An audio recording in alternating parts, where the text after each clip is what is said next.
दोस्तों, आज आप लोगों के सामने मैं लेकर आया हूँ एक हॉरर कहानी अंधड़। रात का सफ़र था। दीपक अपनी इंडिको कार से गोवा से बम्बई आ रहा था। रास्ता सुना और एक आंधी उठी थी जो चारों तरफ जंगली पत्तों को उड़ाए और कार को एक बार ढक ली थी। उसे कल की घटना याद आई दीपक को।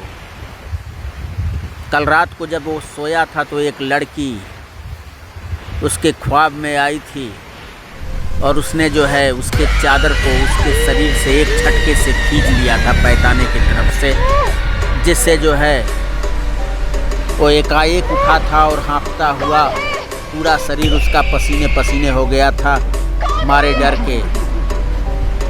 कैसा सपना है गॉड, इतना डरावना सपना तो मैंने कभी देखा ही नहीं। और दूसरे दिन वो अपनी कार से शाम को जो है चला था गोवा से बम्बई के लिए, और रही रात का सफ़र था जिस आंधियों में ये घिरता जा रहा था जैसे कोई बवंडर जंगली पत्तों को चारों तरफ से घुमाता हुआ इसकी कार को ढक लिया। तभी उसका फ़ोन घनघना उठा था और मोबाइल फ़ोन उठा कर के फ़ोन देखा और रिसीव किया। हेलो माँ, क्या बात? बेटा कब तू आएगा? तूने तो कहा था कि मैं आ जाऊंगा माँ 11 बजे तक। नहीं माँ, मैं कुछ लेट चला हूँ गोवा से। गोवा से ही हमें चलने में 6 बज गए थे और मैं इस समय गाड़ी ड्राइव कर रहा हूँ। ऐसा करो कि तुम खा पी कर आराम करो माँ, मैं पहुँच जाऊँगा। 2-3-4 घंटे लगेंगे अभी हमें। ठीक है बेटा, गाड़ी संभाल कर चलाना। जी माँ। और गाड़ी भागती रही इंडिको कार, और गाड़ी के अंदर का उसने सीडी जो है चालू कर दिया था, जो कि एक हॉरर कहानी से प्रेरित थी। कहानी का नाम था भूतिया रास्ता। देव, तुम क्या समझते हो कि मैं इंसान नहीं कोई शैतान हूँ? नहीं पारो, तुम बेकार का हम पे जो है शक करती हो। मैं तो तुम्हें बराबर अपनी प्रेमिका ही समझता हूँ, और क्या मैं तुम्हें वैसा इंसान लगता हूँ जो धोखा दे जाए? नहीं, ऐसी बात नहीं है, लेकिन देखती हूँ कि तुम कुछ सशंकित से मुझे देखते हो। बात कुछ अजीब सी लगती है। नहीं रूपा, देव तुम्हारे बगैर अकेला नहीं रह सकता। तुम हो तो ज़िंदगी है हमारी, तुम नहीं तो कुछ नहीं। ऐसा है कि हम लोग घर वालों को बता देते हैं अपने प्रेम के बारे में और हम लोग शादी कर लेंगे। अभी दोनों इतना ही बात कर रहे थे, शाम ढल रही थी और जंगली इलाका था, और तभी जो है वहाँ एक ऐसा ही बवंडर उस समय उस कहानी में भी उठा था, जिसमें जो है दोनों एक पिशाच के लपेटे में आ गए थे।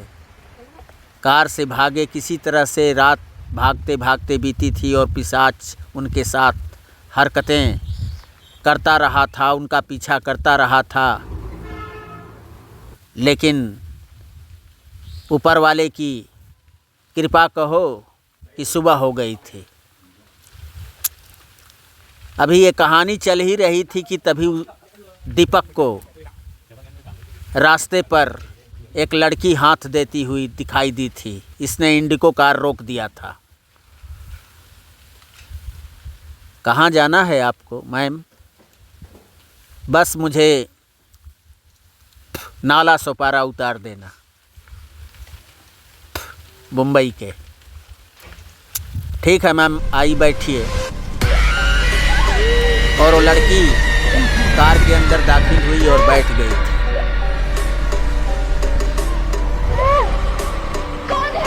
आप यहाँ खड़ी किसका इंतजार कर रही थी कब से? मैं तो यहाँ 25 दिन से खड़ी किसी का इंतजार कर रही हूँ। 25 दिन? हाँ, कोई यहाँ अपने गाड़ी से अपने लिफ्ट नहीं दे रहा था और मैं यहाँ 25 दिन से हूँ यहाँ खड़ा।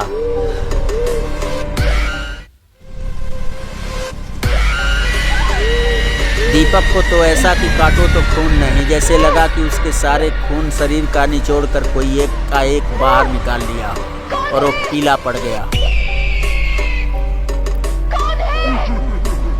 क्यों? बड़ी घबराहट देख रही हूँ आपके भीतर, और आपका चेहरा जो है पीला पीला सा पड़ गया। क्या बात है? कुछ नहीं, यही सोच रहा हूँ कि 25 दिन तक कोई इंसान आपको मददगार नहीं हुआ जो आपको लिफ्ट दे सके, और आप यहाँ खड़ी रहीं इस सुनसान वीराने में। चारों तरफ से पहाड़ियाँ घिरी हुई और आप जो है यहाँ अकेली एक युवती। किसी ने आपको नहीं दिया लिफ्ट? नहीं।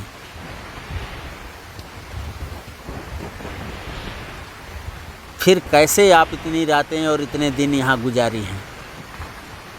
25 रोज पहले ही मेरा यहाँ एक्सीडेंट हुआ था और मेरे घर वाले मेरे एक्सीडेंट के बारे में अभी नहीं जानते। ना जाने वो कितने परेशान होंगे मेरे लिए। मैं उस दिन कहकर आ रही थी कि मैं गोवा से नाला सोपारा आ रही। आप ऐसा करना कि मेरे एक्सीडेंट और मेरे मरने की खबर मेरे घर वालों को दे दें तो बहुत कृपा होगी आपको। दीपक को एकाएक लगा कि जैसे आसमान ही टूटकर उसकी कार पर गिर गया और एक झटके से उसने कार को ब्रेक लिया और लड़की की तरफ घूम करके देखा। लड़की के दोनों आंखें शोले उगल रही थीं, लाल दहकते अंगारे की तरह। उसकी सूरत इतनी खौफनाक थी, पिछली पिछली, कि दीपक के तो जैसे रोंगटे खड़ा हो गए। इस अंधड़ में वो ऐसा घिरा था कि कहिए मत। एक प्राकृतिक अंधड़ और दूसरा एक पिशाची अंधड़। इस अंधड़ के भंवर में दीपक घूमता रहा था। तभी लड़की इस भयावह रूप से सामान्य हुई और बोली कि आप मेरे घर जाएंगे ना? मेरे घर का नंबर है, मकान का जो है एड्रेस है नाला सोपारा, मित्रा देवी, 16/27, मुंबई, महाराष्ट्र। ठीक है, मैं आपका काम कर दूंगा। प्लीज़ मुझे अपने इसी रूप में दर्शन दीजिए। मैं बहुत डर चुका हूँ। घबराइए नहीं, आपको कुछ नहीं होगा। मैं आपको बस यही बताने के लिए आपसे लिफ्ट मांगी थी।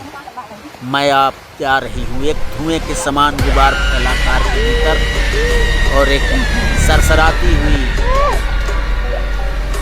वस्तु जो काली रंग के धागे की तरह थी उस कार से गायब हो गई थी खिड़की की तरफ से। और वो दीपक अपने इंडिगो कार की विंडो देखता रहा जिस रास्ते से वो आत्मा गायब हुई। तो दोस्तों, कभी कभी सफ़र में कहानियाँ सुनते वक्त हॉरर कहानियाँ कुछ ऐसे घटनाएं घटती हैं जो कभी भी ज़िंदगी में या अपने भीतर से विस्मृत नहीं होती। और यही अंधड़ में फंसा दीपक इस लड़की के बाद दूसरे अंधड़ की बात सोच रहा था। धीरे धीरे बम्बई शहर के रास्ते पर उसकी इंडिगो कार अब दौड़ने लगी थी। रात के 4 बज रहे थे।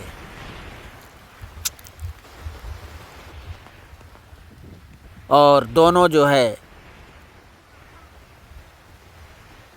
खिड़कियां खुली हुई थीं। दोनों खिड़कियों को बंद किया गाड़ी रोक करके और अपने बोतल का पानी निकाला और पानी से जो है अपने मुंह पे छपकी मारा।